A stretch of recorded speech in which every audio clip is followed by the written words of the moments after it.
Today I will be making eggplant Parmesan stacks. I hope that you enjoy.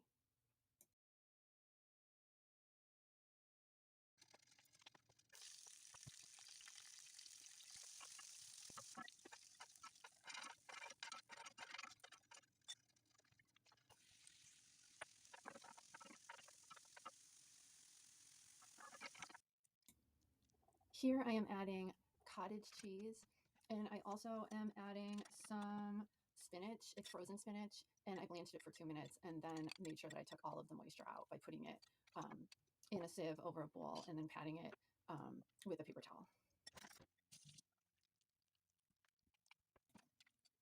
Disclaimer, I did not fry up the eggplant beforehand, and I found it to be edible and still tasty. So this is what it looked like coming out of the oven, and this is what it looked like plated. I hope that you make this for your loved ones.